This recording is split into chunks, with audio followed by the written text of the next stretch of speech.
Hello and welcome to this week's issue of Crosshairs, the program at The Print where we discuss the most important current topic of strategic or regional security relevance. I'm joined today by my colleague Snehesh Alex Philip, whose programs I'm sure you've watched. He's a defense editor and looks at regional security issues as well from the optic of what's going on in India. We're joined by Dr. Ayesha Siddiqa, who's the author of the book, quite literally, on the Pakistan military's business and land holdings, and Rana Banerjee, author of many learned articles on the Pakistan Army, all things regional, and a former officer at the Cabinet Secretariat. Thank you all for joining us. If I may, I'll take my first question to Dr. Siddiqa. Aisha, big news today that General Javed Bajwa's successor as Army Chief has finally been chosen. General Asim Munir brought in after a great deal of political pushing and shoving. What do we read out of this? Is this a blow for civilian supremacy that the Prime Minister has got his choice, or is there a somewhat more complicated story behind this? I think it will be, let's not hurry into reading. Many people in Pakistan, of course, would be reading this very thing into the choice that Asim Munir is somebody who is probably PMLN's choice, Pakistan Muslim League, Nawaz's choice, which he is, by the way. But he has been selected mainly because he will not remain neutral to the process of accountability of Imran Khan. I would read it as that. So he will let, I think it's the political government which will have to do the heavy lifting as far as Imran Khan's accountability is concerned. But what Asim Munir will probably do is let them go after Imran Khan if they want to, and also in the process, kind of have a conversation within his own organization, which is part of it is tilted towards Khan. So a balance has to be brought. And I think what's also important is that this choice needs to be read with the speech which General Bajwa gave yesterday at Martyrs' Day event, in which he basically was very unhappy and voiced his unhappiness and probably that of the entire military high command with the manner in which Imran Khan had accused the military, had gone after the military, called them names. And his thing was very simply that, you can criticize us, but you have to be careful about the choice of words you use. You can't be abusing us. And this was a speech which was made in front of a very critical fraternity. I'm reminded of this book by Serving to Die by Maria Rashid, which is an excellent study of the use of effect by the Pakistan Army. And so Martyr Day events are very important events, very, choreographed to detail, to the last detail. And this is basically a showcase event for the army. And in that showcase event, what Bajwa was saying was that a line had been crossed by Imran Khan in criticizing the military and that it should stop. I'll come back to General Bajwa's speech in just a moment, if I may, Dr. Siddiqa. But Mr. Banerjee, this search for a supportive army chief has been there in Nawaz Sharif's career many times. And it hasn't really worked out for him. Could you explain for our audience a little bit what this recurring friction between Nawaz Sharif and the army has actually been, and whether you think that will change this time around with Shehbaz Sharif there as Prime Minister instead of Nawaz Sharif, or whether this civilian-military problem remains unresolved in Pakistan? Well, Nawaz Sharif historically was a product of, he came from the apron strings of the army. But later, when he emerged as a mass leader, he tried to be his own man. And every time he thought he had chosen somebody who would remain beholden to him, but he came to grief because whoever became the army chief was very much the army's man. I recall Wajahat Khan writing when Bajwa, although being number 5 or number 6 on the pecking order, was made the chief. He was heckled at the Kharia cantonment by younger officers. Uh, and Bajwa's response was, "You do your own job and let me do mine." And thereafter, of course, he made a course correction and distanced himself from being seen as overly supportive of Nawaz Sharif. I also disagree with Madam Ayesha Siddiqa's contention that the part of the army is tilted towards Imran Khan. I don't think this is so. Maybe there is some resentment or dissensions within, particularly among retired pensioners, retired generals whose pensions were stopped, social media trollers who have joined WhatsApp groups of retired officers. But by and large, and overall, this has been a tradition in the Pak army. The officers, particularly the senior echelons, they rally behind whoever is the chief, and the chief's diktat prevails. So Asim Munir's top priority will, of course, be to address the dissensions within.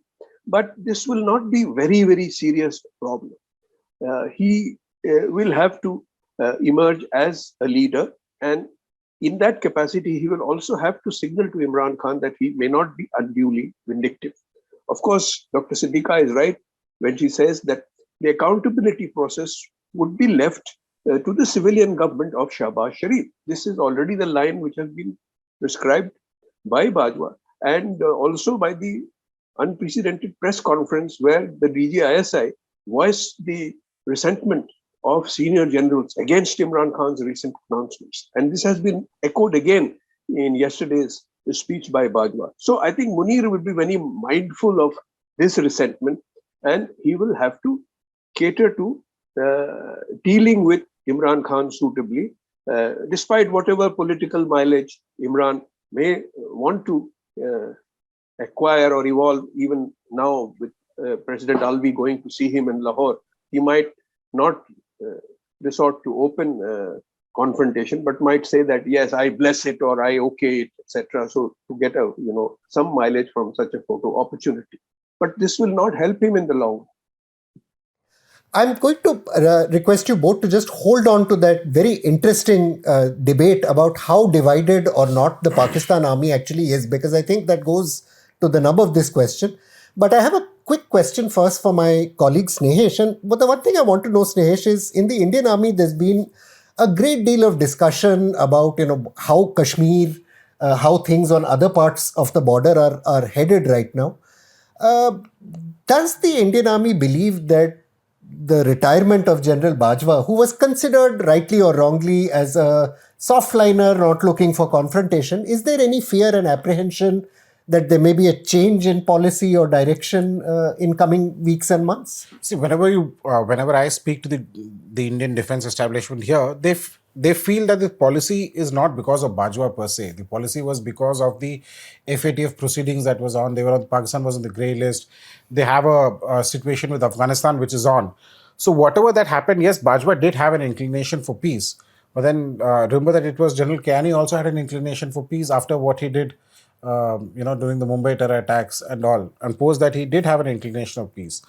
So the army here still feels that the LC will largely remain quiet.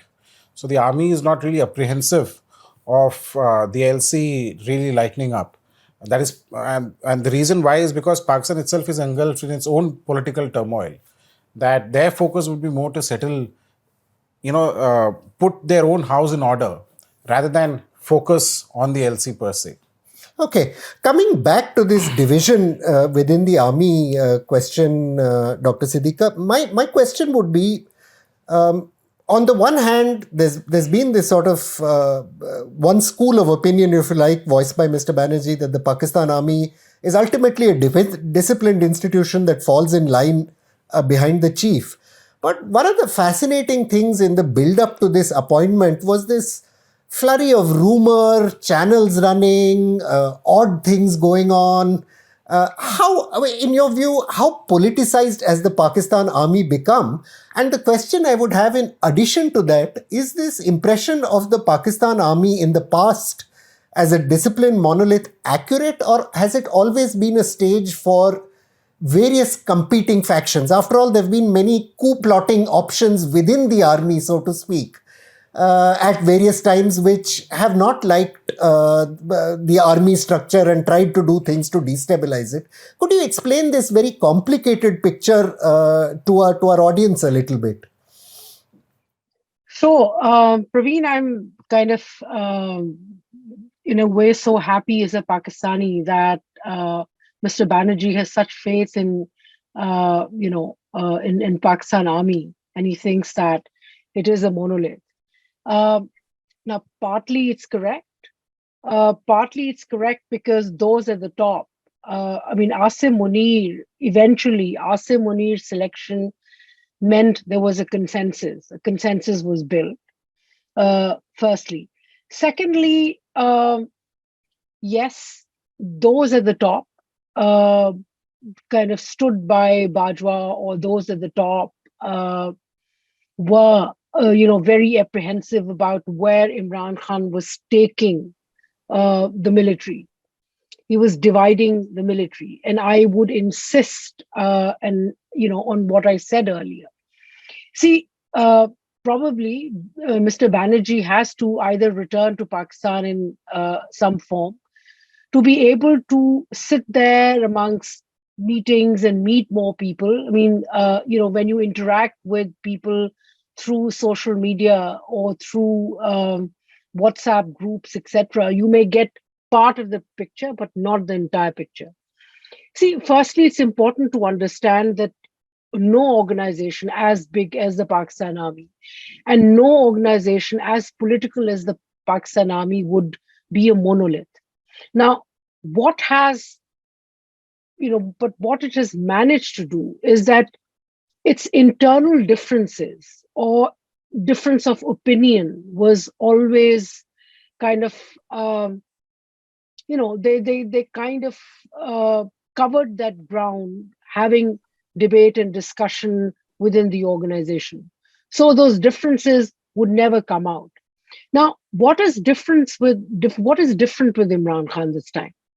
What is different with Imran Khan this time is that it's not just Imran Khan. He was a project, which was kind of worked upon, which was created because the military has been for years very uncomfortable with the political choices that were available. Firstly, it sees itself as representative of middle class values. It sees itself as representative of the middle class.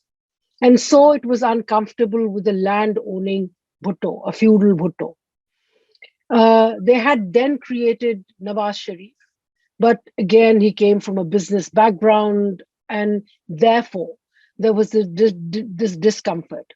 Now, in Imran Khan, they found a man who looked almost exactly like them.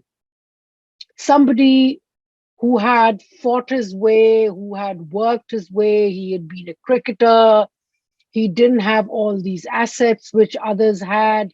And so, in the background, this military's obsession with finding a less corrupt leader or somebody who was more accountable, somebody who was cleaner than the choices they already had. So ideologically, and somebody who in their minds represented the extended middle class. So Imran Khan is upper middle class, but he is still middle class. So that's what, there was an ideological kind of connection with him. Now, what happened was that once Imran Khan came 2018, which was very much because of the help of the army, he came into power, and then things started to go bad.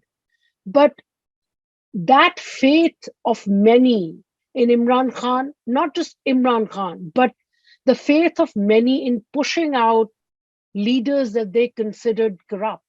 Let's not forget, it was army's propaganda for so long that these these politicians are bad, they're corrupt, etc. Uh, and I'm not saying that there hasn't been financial mismanagement. It's just that for very long they've not been able to prove anything. So bringing back these leaders made people very unhappy. So mid ranks, junior ranks, definitely. And in fact, if Mr. Banerjee goes and sits with many of the retired generals, the way they would be abusing General Bajwa, the anger that they were expressing against General Bajwa of pushing back Imran and bringing back the so-called what they considered as corrupt leaders. So that perception of the army being on the same page and being a monolith, that definitely got shaken. And I'll kind of stand by that assertion. Mr. Banerjee, I mean, two questions that arise in my mind immediately are, first of all, is Imran genuinely, is the phenomenon, if you like, of charismatic populism, which is there in many parts of the world, is Imran going to be able to capitalize on that to push back against the military, or is the structure of Pakistani politics not really conducive to this? In your view, will he have to make his peace with the military in one way or the other?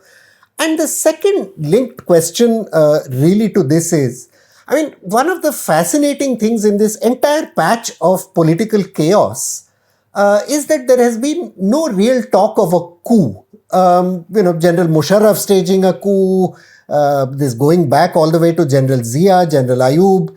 But nobody has really discussed this seriously. Is with this talk of neutrality by General Bajwa, does this mean that the coup is now a part of Pakistan's history, something we can leave to the past? And if so, how much influence will the army actually have over politics? So these two linked questions, I'm very interested, I think, in knowing in detail what your view would be. Yes, thank you. I accept what Dr. Ayesha Siddiqa is saying. Most of the things are unexceptionable. In fact, I read and I was deeply impressed by a story about the fictional character who inspires so many people, the children and the families of army personnel, about being good and making everything hunky-dory. And maybe that may have contributed to this feeling. But the short answer to your first question is that, well, he might have been a phenomenon, but he's on a losing wicket. The narratives that he has built, now he has reversed partially. He's become the U-turn man, quintessential for what he has been known. This is all going to detract from his charisma, and slowly the ebb of popular tide in his favor will erode. And the present PDM government is banking on this, that the longer they can stay on in power and probably provide some economic respite, also a level political playing field with the return of Nawaz Sharif and possible waiver of disqualification against him. If the courts appear or behave in a more even-handed manner, then things could restore to an even keel. But as regards, challenging the phenomenon of army, overwhelming army superiority or their capacity to control things from behind the scenes, I don't think Imran Khan will succeed in challenging it. He is not a Democrat who has been fighting for civilian supremacy. He has been fighting to get back political power for himself. Straightforward agenda. He is no Democrat. He is a fascist. And the sort of decisions he took after the no confidence motion was moved, advising the deputy speaker and the president to dissolve the assembly, were openly unconstitutional. I leave it at that. There is this phenomenon of support within the army at various echelons, but this will be handled. This will be handled cleverly by a mature leader if Asim Munir can evolve into that persona.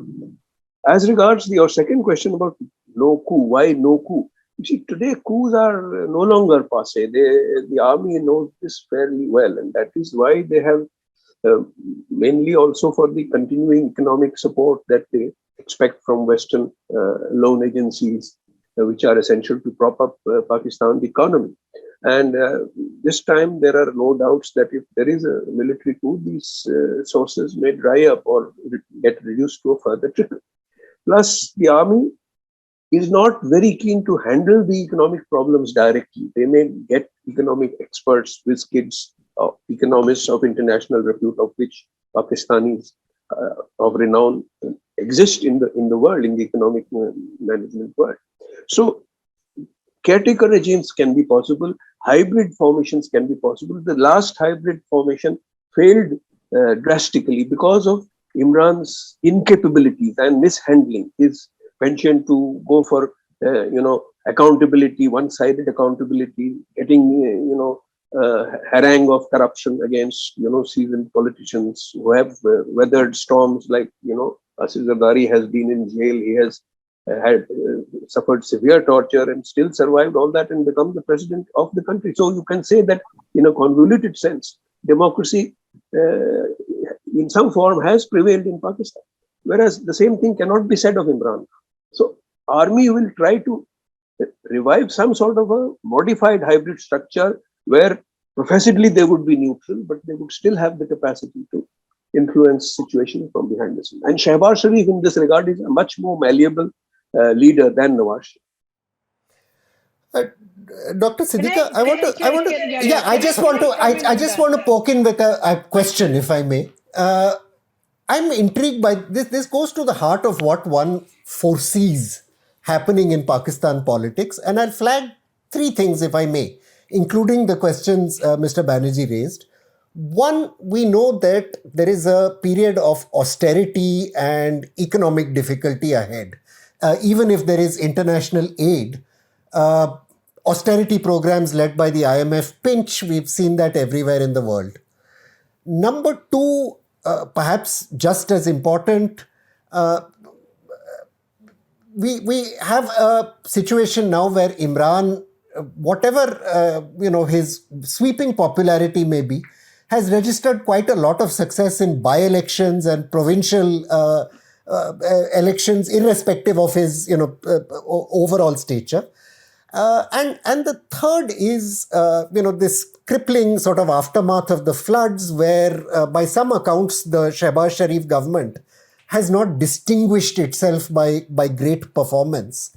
Looking at these sort of mega factors, what is your sense of where Pakistan politics will flow now with a new army chief in place? Is this going to be an election early? Is the government going to drag it out as long as it possibly can? How do you see things evolving?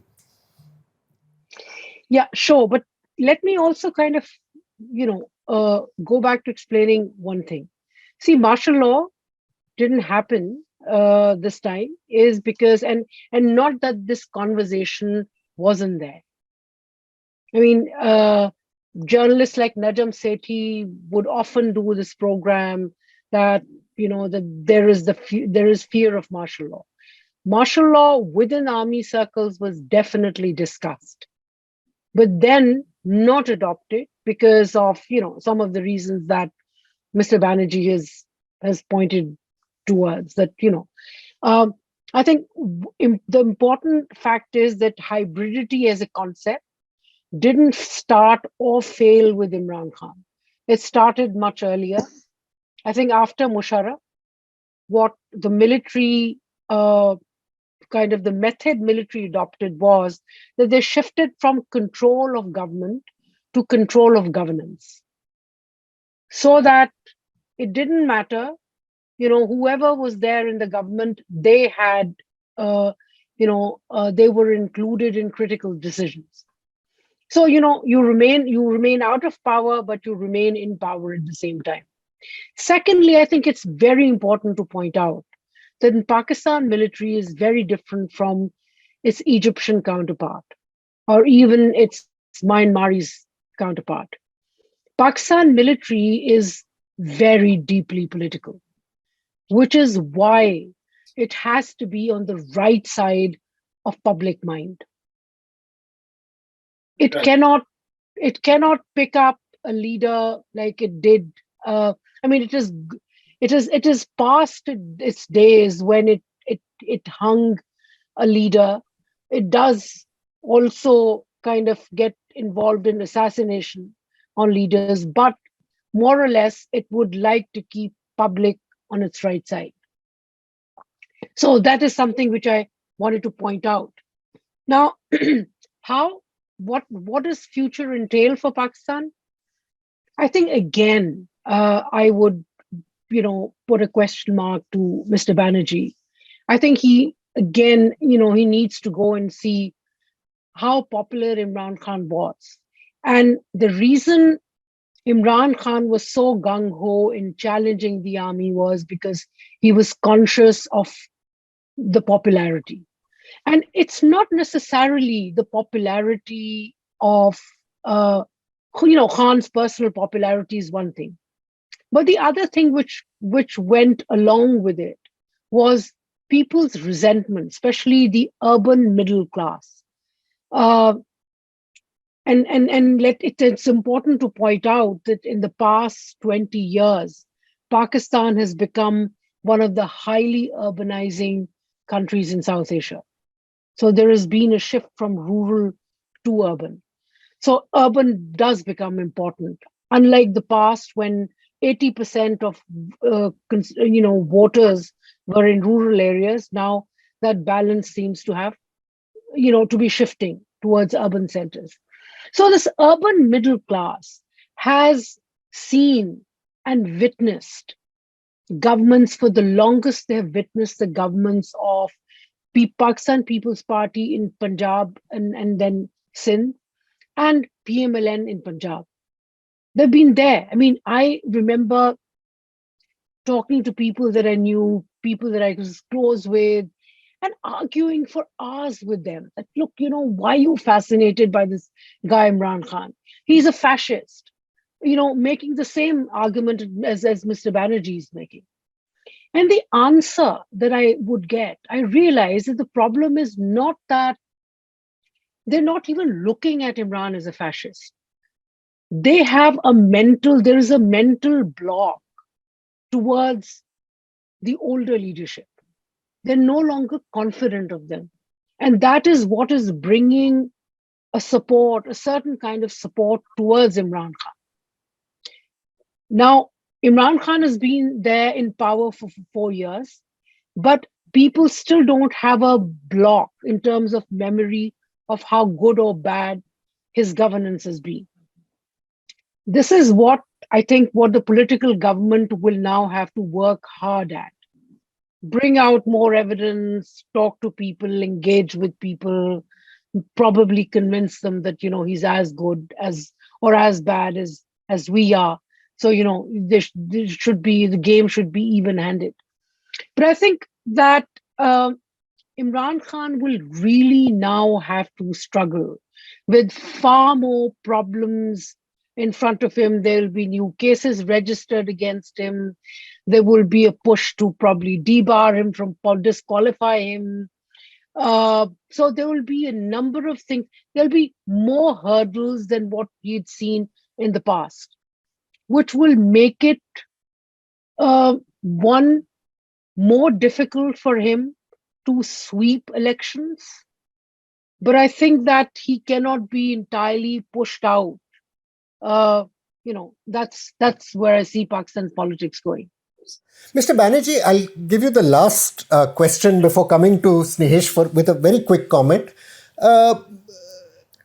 Looking at the big picture of Pakistan civil-military relations, these revelations about General Bajwa's vast properties, which we've seen play out in the press and so on, do you see them damaging if the Pakistan Army's overall image in society, or will this be seen as the work of just one corrupt general? It will not damage the institution's image. There may be witch hunting, particularly if Imran comes back to power, but the army will be beholden to protect the retiring army chief, as previous chiefs have done. So it will be embarrassing to a certain extent to Bajwa, but he's already become controversial. So he will not ride into history, in glory. But this will only add to the besmirching of his reputation. But beyond that, I think the army and Pakistan will take it in its stride and live to fight another day. So, Snehesh, a very quick question. I mean, looking at Pakistan across the border, very different political trajectory to India. The army always had a big influence in national security, top of the pile in civil life. Does the Indian army look across the border ever and reflect on what lessons are to be learned from there? The army is often asked for more say in national security decision making, but Pakistan really hasn't gone so well. So thankfully, the Indian political system is much stronger than in Pakistan. Of course, the army always feels that it needs to be, or the defense forces feels that it needs to be part of the larger decision-making process. It is, but they would want a larger role. But one thing that is different from Pakistan and here is that while, of course, while Imran Khan has now taken on the Pakistan army, has forced a very reluctant ISI chief to come and address a press conference, the fact remains that he was never an elected prime minister. He was a selected prime minister who went wrong. Even now in Pakistan, even though with the new chief coming in, the fact is that the Pakistani army establishment, as Ayesha mentioned, is the fact that they are now, instead of government, they are focusing on governance. So they continue to be in power, irrespective of what. This is, I'm not really sure whether this is something that the Indian military looks at. From what I know is that, of course, not. But yes, there is no doubt about the fact that everybody loves to have a much higher say in the scheme of things. Thank you so much for joining us on this week's Crosshairs. Dr. Siddiqa, thank you for making the time. Mr. Banerjee, thank you again so much. And we look forward to being with all of our viewers again next weekend.